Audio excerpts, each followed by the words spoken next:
¿No era antes? No. Veamos, vamos en orden entonces. Acá, respecto al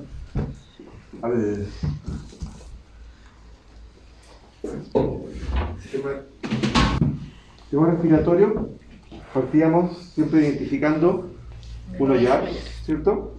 Que tiene una comisura dorsal y una ventral. Y solo, exclusivamente en el equino, si metíamos el dedo de la comisura dorsal hacia atrás, nos encontrábamos con ¿qué? Con un Divertículo desde la nariz, divertículo nasal. ¿Ya? Así que es importante saber, el día de mañana poner un endoscopio, lo guiamos de abajo, sobre la comisura ventral, hacia el fondo. Divertículo nasal propio y exclusivo del equino. Acá, la región comprendida, repito, entre los mollares y que incluye el labio superior, es el morro. Aquí está tapizado por glándulas nasolabiales. Acá, ya lo que podemos ver aquí es el vómer, ¿ya? Acá está la mitad del vómer, la mitad izquierda, ¿ya? Porque aquí, donde estoy pasando la pinza, debe estar el tabiquio septum nasal, que debe tapar todo esto. Acá se sacó el tabique septum nasal, que es cartilaginoso en toda esta porción, y es óseo aquí atrás. Porque aquí, recuerdan que se pasaba a llamar la lámina perpendicular del etmoides. Okay.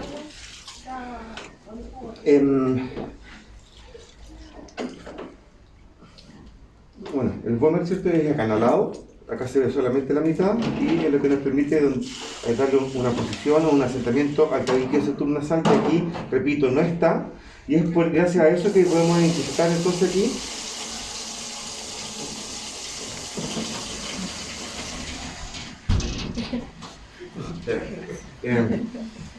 por eso acá podemos identificar un cornete dorsal, ¿cierto? ¿Un cornete cuánto? Ventral. Y este de aquí, medio. O etmoidal, ¿cierto?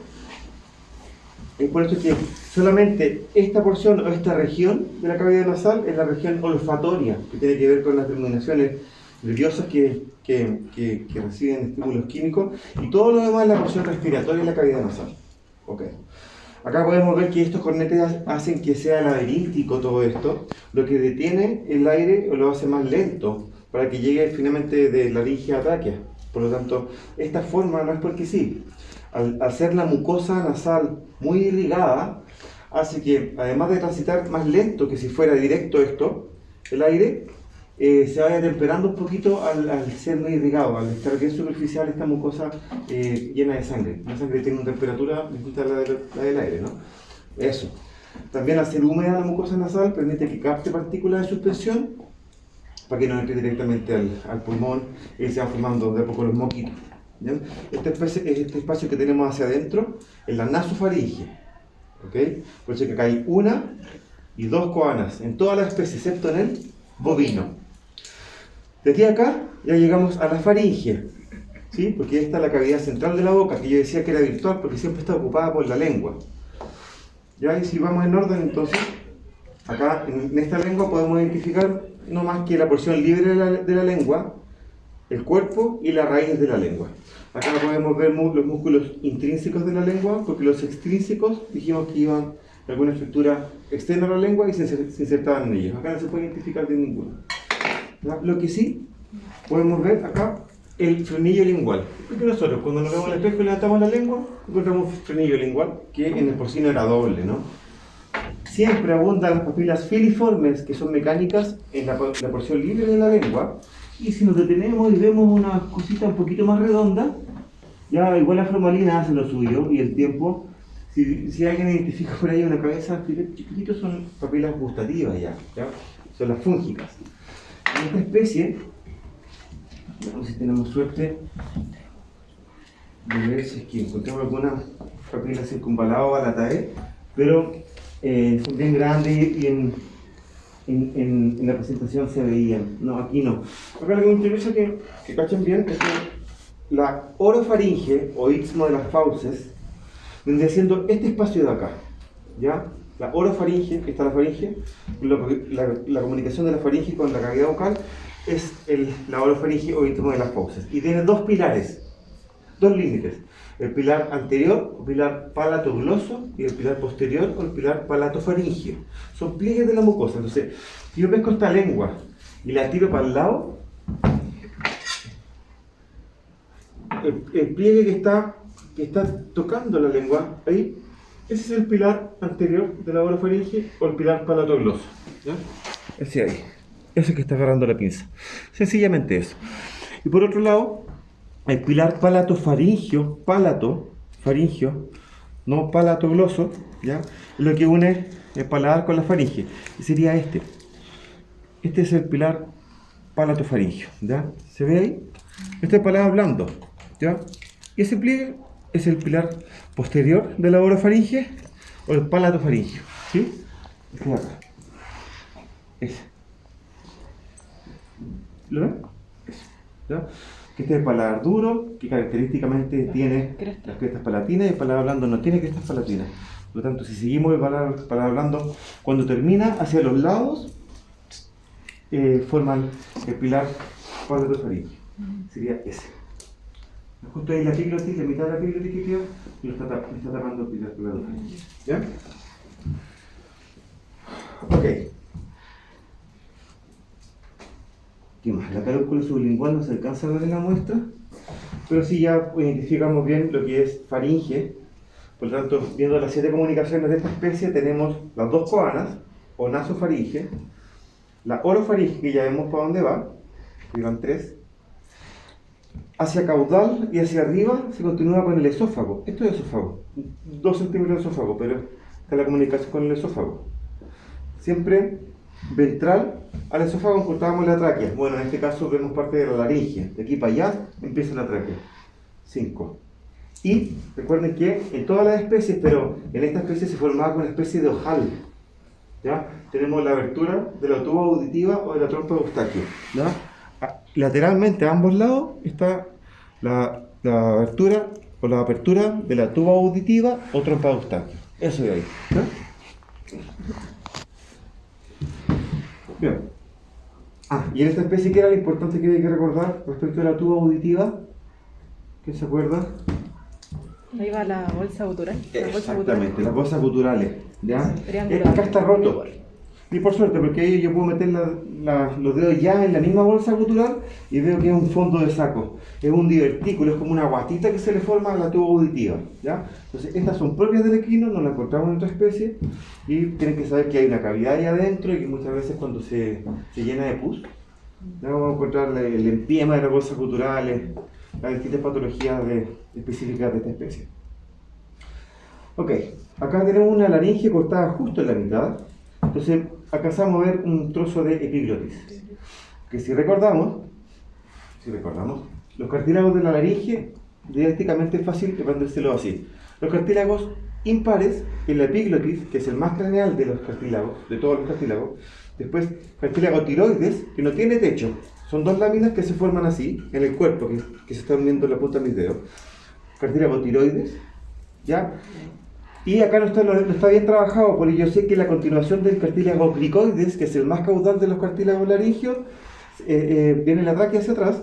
Si veo que este es el primer anillo traqueal, de aquí para adelante ya estaría el anillo ventral del cricoides con una lámina dorsal. Entonces ahí tenemos los 3 cartílagos impares de la laringe: epiglotis, tiroides y cricoides. Justo el de más adelante y el de más atrás, el primero y el último que dije. Después, ya si nos ponemos a mirar de aquí hacia adentro, encontramos el cartílago corniculado, porque si vemos de 2 mitades, a cada lado son como 2 brazos así. El primero de aquí vendría siendo el corniculado y después viene el aritenoides. Entonces, claro, acá en esta especie se alcanza a ver un pedacito se ve uno de los 2 cartílagos corniculados, y el aritenoides no se alcanza a ver muy bien, pero el aritenoides yo lo reconozco. ¿Por qué? Porque tiene por dentro una guatita acá y una guatita acá. Y esta guatita acá se llama proceso muscular, que no nos interesa. Pero esta curvatura que tiene el aritenoides ahí, no importa, porque se llama proceso vocal. Justamente acá es donde nacen estos pliegues de la mucosa, que van a formar, ¿qué cosa entonces? Cuerdas vocales, ya, ni más ni menos. Estas son las cuerdas vocales, ya que si se fijan se desprenden de esa guatita del aritenoides, una para el otro lado. ¿Cómo se llama el espacio comprendido entre las cuerdas vocales? ¿Cómo se llama el espacio? No. En la glotis. La glotis. ¿Ya? Esto es importante como concepto. Entonces, para adelante, dijimos que siempre la entrada de algo, en anatomía le llamábamos vestíbulo. Entonces, de aquí para adelante, esto lo podemos llamar vestíbulo laringio o espacio supraglótico. De ahí para atrás, espacio infraglótico. Y después del cricoides, esta es la lámina dorsal del cricoides, que está justo cortada al medio. Este es el anillo que se hace la vuelta para acá. De ahí para atrás ya están los anillos traqueales. ¿Sí? Entonces acá se forman espacios, que son los ventrículos laringeos laterales. Este espacio, que es donde justo hay uno al medio, solamente hacia abajo, ese es el ventrículo laringeo medio. Es un ventrículo laringeo medio, ese de ahí, y dos ventrículos laringeos laterales a ambos lados. Están hacia adelante de la cuerda vocal. ¿Bien? Eso. Acá la lengua no se saca mucho provecho, pero es lo mismo. Lo que se puede preguntar es epiglotis, corniculados y aritenoides. Y aquí también se pueden identificar las cuerdas vocales, ¿ya? Son más chiquititas porque es un perro.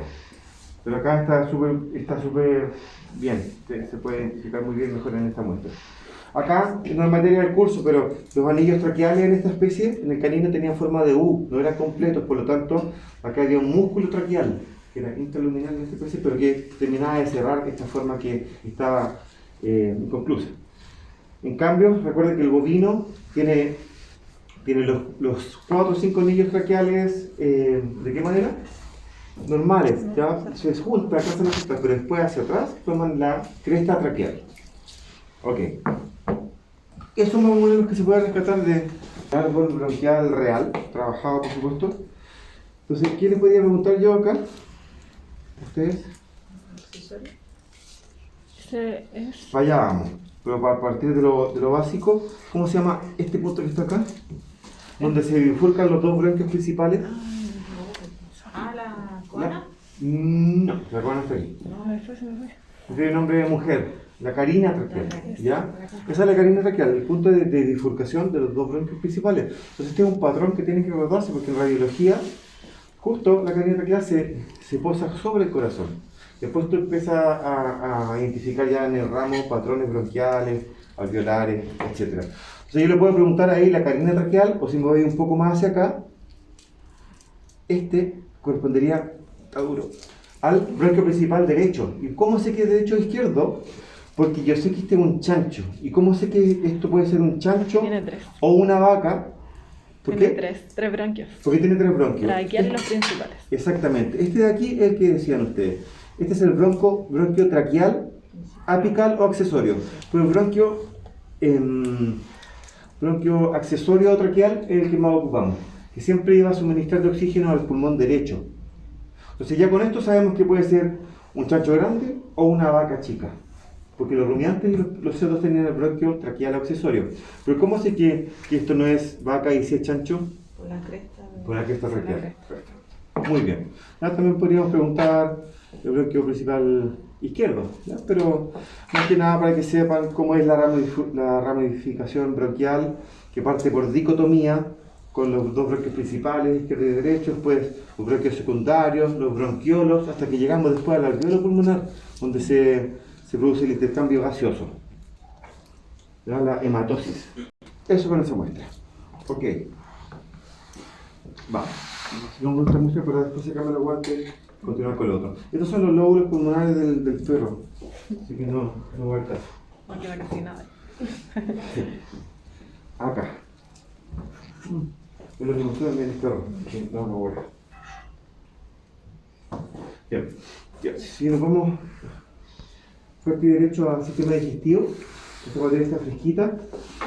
Lo voy a ser sincero, ya hemos evaluado solamente como maqueta, no nos hemos metido mucho en estas muestras frescas, ¿no? Pero no está de más que puedan reconocer estructuras. Este es el estómago, ¿cierto? Del cerdo.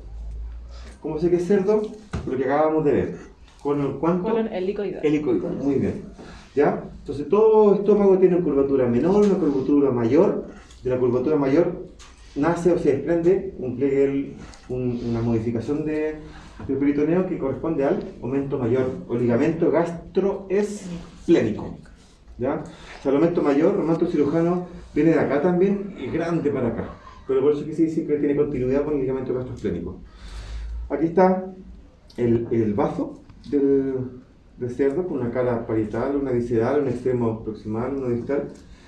Pero acá en el estómago, que es lo que más nos importa, podemos identificar, manejando bien la muestra, que yo sé que esto es duodeno, por la contextura, sé que no es esófago porque ya la conozco.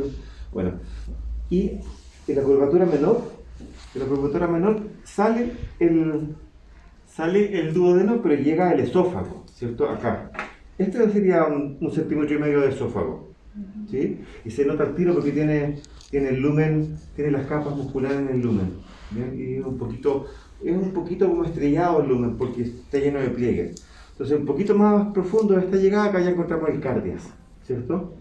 Pero, ¿se acuerdan que acabamos de ver esto de aquí? ¿Cierto?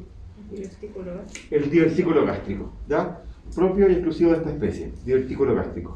Entonces, toda esta mucosa gástrica es glandular, salvo alrededor de aquí donde llega más o menos a nivel del cardias, en este sector, incluyendo un poquito de esófago, llamamos exclusivamente acá, denominábamos esa parte acá como mucosa esofágica. Entonces, esa mucosa gástrica esofágica es la aglandular en esta especie. Todo lo demás hay secreción de ácido clorhídrico, jugo gástrico. Bueno, eso. Ya identificamos el duodeno con la flexura, duodeno descendente siempre, para después resumir el trayecto de su extensión y llegar a estas asas aguinaldadas que corresponden al yeyuno, ¿cierto? La parte más extensa del intestino delgado y del grueso también, o sea, de todo el intestino. Entonces, ¿qué hacemos acá para entender un poco esto? Llamo esto para el lado, y ya por su estructura caché que es el colon helicoidal. Y lo que les decía en clase, esto es yeyuno, tiene una textura determinada que la puedo reconocer porque estoy tocando una muestra. Pero acá, si se fijan, se vuelve un poco más rectilíneo, las paredes sí se engruesan un poco, el tejido muscular aumenta, no lo hace tan flexoso, y a este nivel estamos frente al ilion, porque este es el ciego. ¿Ya? Entonces, en este punto donde llega el ilion al ciego, encontramos el ligamento iliocecal, ahí se ve, no quiero romper, ligamento iliocecal. En un punto más profundo, ya íntimamente en la unión entre el ilion y el ciego, está la válvula iliocecal. ¿Ya? Entonces aquí vemos que es abollonado, ¿cierto? Tiene como saculaciones la superficie externa y la mucosa también del ciego en el cerdo, en un fondo de calcetín. Ya que por un lado, como les decía, llega el ilion, el ligamento iliocecal, y por otro lado nace el colon ascendente. ¿Ya? El colon ascendente también va a tener una válvula secocólica y un ligamento secocólico, ¿ya? Más que nada a este nivel. Pero si bien está abierto, ya acá estamos que se forman el colon helicoidal. Y sin hablar con mayor detalle, repito que las asas que podemos ver en esta especie son las centrípetas, porque son abollonados, que las centrífugas van por dentro y no se alcanzan a ver bien. Las centrífugas, profe, son las que sacaban la feca, ¿o no? Claro, las centrífugas tiran hacia afuera, una por un concepto de fuerza de gravedad, ¿sí? Eso es lo que se puede rescatar, pero esta vez que conozcan las dimensiones reales de un cerdo. Acá respecto al hígado del cerdo también, lo acabamos de ver, y es más o menos fácil. Yo saco esto, porque esto es otro lóbulo, pero ustedes están viendo acá la cara visceral, la que tiene contacto con el estómago, y esto tiene contacto con el diafragma, por eso es que es liso. Esta es la cara parietal y esta es la visceral. Y la visceral porque también acá estoy viendo la vesícula biliar, ¿sí? Por lo tanto, no quiero confundir, pero este vendría siendo el lóbulo lateral izquierdo, y sin contar esto, ¿ya? El lóbulo lateral derecho, lateral izquierdo, lateral derecho, central izquierdo, ¿cierto? Central derecho, ¿sí? Y dijimos, lo acabamos de ver, que el lóbulo cuadrado es chiquitito. Y, repito, siempre vamos a encontrar en la mayoría de las especies la vesícula biliar entre el cuadrado y el central derecho. ¿Ok? Eso. Bien, acá se ve una parte de la vena cava caudal, y si se alcanza a ver también la vena porta. La vena porta, que era la circulación, ¿cuánto? Esta. Funcional.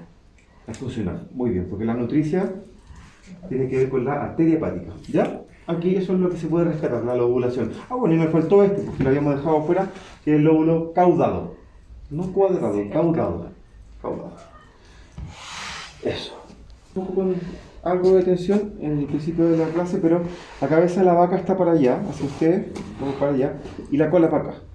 Si esto va más o menos así, y yo creo que esto debiese estar, como bien dijo la compañera, no tan vertical, esto está horizontal, ¿sí? Esto debiese estar un poquito más parado, pero es oblicuo la dirección del rumen. Pero para que se entienda de todas maneras, este es el saco dorsal del rumen y este es el saco ventral. Esta es la vejiga cónica dorsal y esta Ventral. claro. También hay surco longitudinal, en este caso izquierdo, porque si está para allá la cabeza de la vaca y allá la cola, es la cara izquierda del rumen, que está relacionado con la pared izquierda de la cavidad abdominal, y acá debiese, nos falta el bazo que se sacó. Sí. Está de aquí. Entonces, si tiene un surco longitudinal izquierdo, también tiene uno derecho, que es lo que por dentro se veía como las bandas musculares, ¿se acuerdan? Y ahí vimos las vejigas cónicas, acá tenemos, esto está emulando la llegada del esófago, por lo tanto este es el cardias. Y aquí, hacia adelante, tenemos, ¿cierto?, el retículo. Retículo, que ahí sí se ve como panel de abeja un poquito. Creo que tenemos una maqueta que es bien amistosa y nos muestra bien eso. Rumen, retículo, omaso y abomaso. Panza, bonete, librillo, cuajar.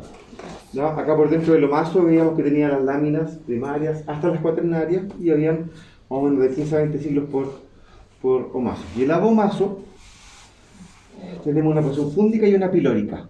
Del píloro encontramos el píloro, pero un poquito antes. En los porcinos y en los bovinos teníamos en la mucosa un levantamiento que corresponde al torus pilórico. El torus pilórico entonces lo encontramos un poco en el estómago, un poquito antes del píloro, solo en porcinos y en cerdo. Okay. Acá, como decíamos, también se puede describir una gran curvatura, una pequeña curvatura, aquí también, y acá en el abomaso tenemos una porción fúndica y la pilórica, y acá por dentro la mucosa tiene bandas longitudinales de pliegues. Okay.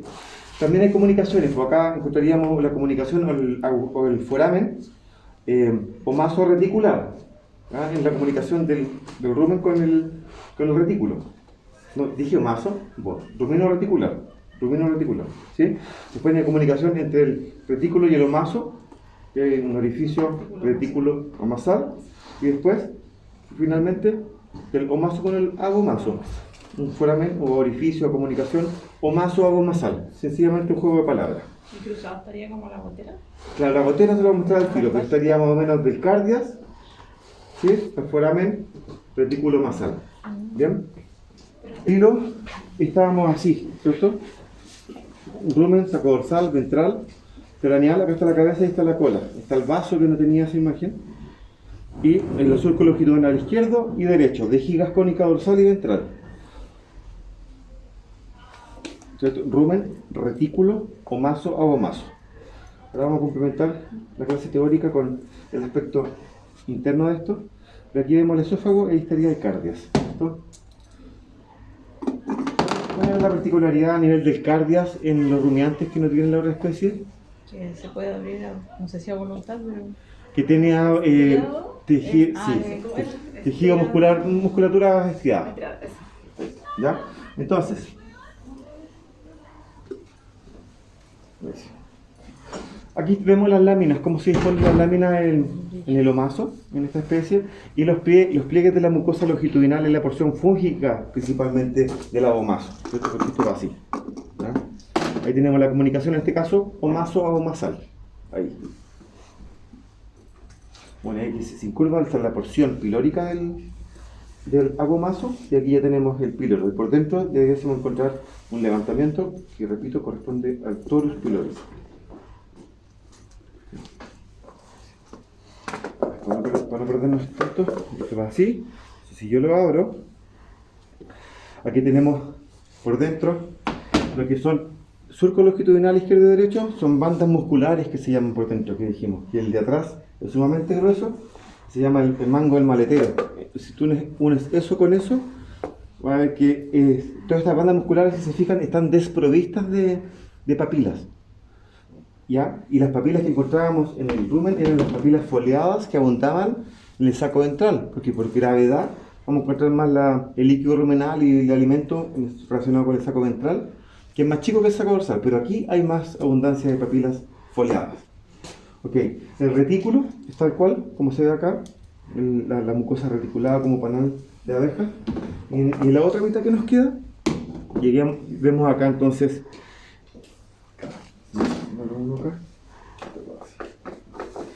eso que vemos acá, ¿cierto? Porque aquí está el omaso, ¿cierto? Tenemos la gotera esofágica, ya que va del cardias, ¿se entiende?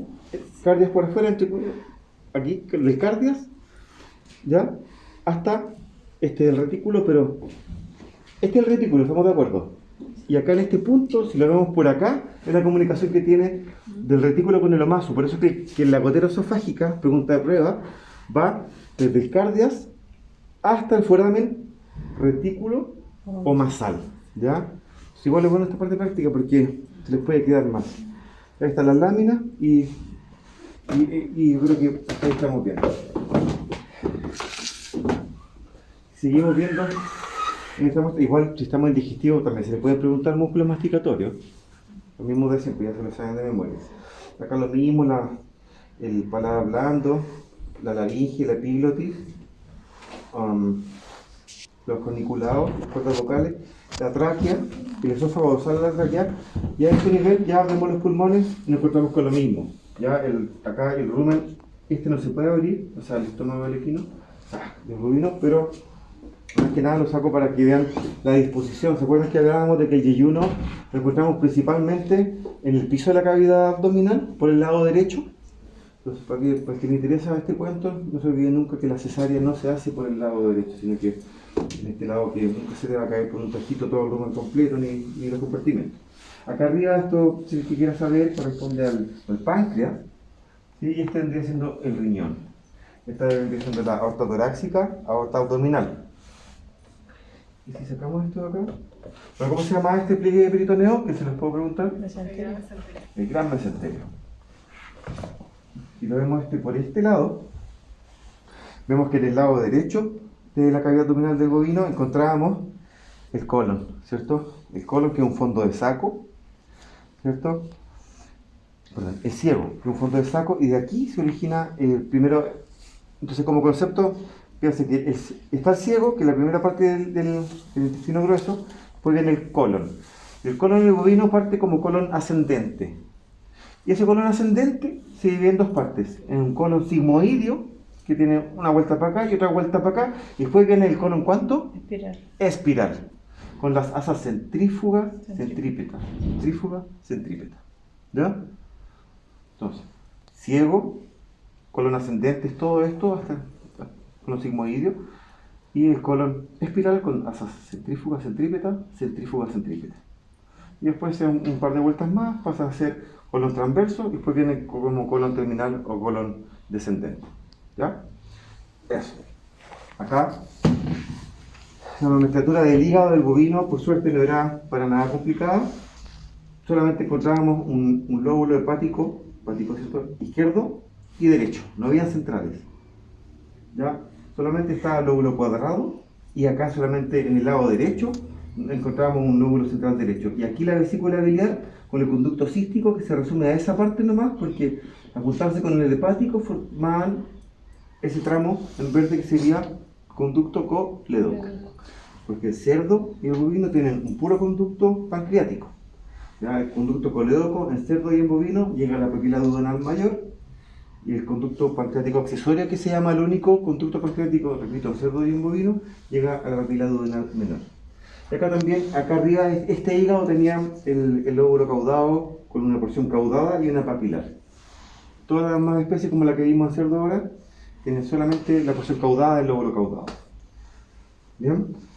Denme un segundo y perder el impulso. Aquí adentro está más que repetido todo, porque sí, no veíamos en las otras especies. ¿Cómo se llama esto? Que no me deja ver los cornetes.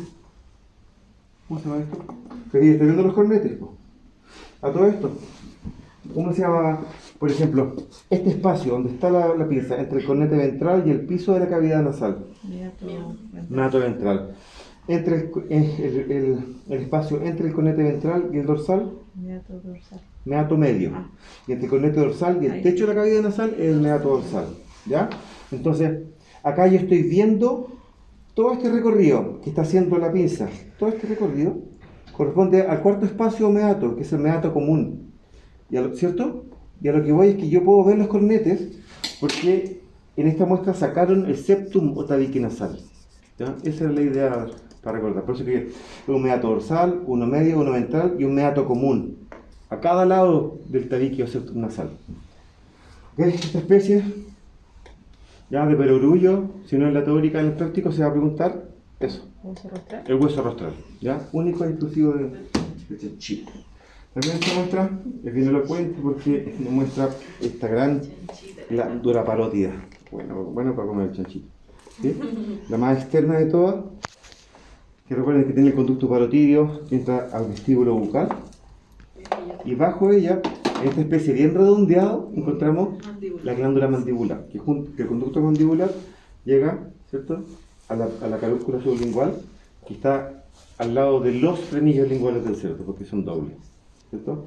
En cambio, si se fijaron en el bovino, el esquema que se mostraba, la glándula mandibular era incluso más grande que la parótida, gigante. Aquí no, es redondita como en la otra especie. Bien, y si mal no recuerdo, eso es el práctico de esto, pues, no queda mucho más que ver. Están preguntando diafragma, de hecho están preguntando, ¿por qué no? Ya, ni más ni menos que el diafragma del tabique entre cavidad abdominal y torácica. Así suma y sigue. Así que eso, no sé si queda alguna duda.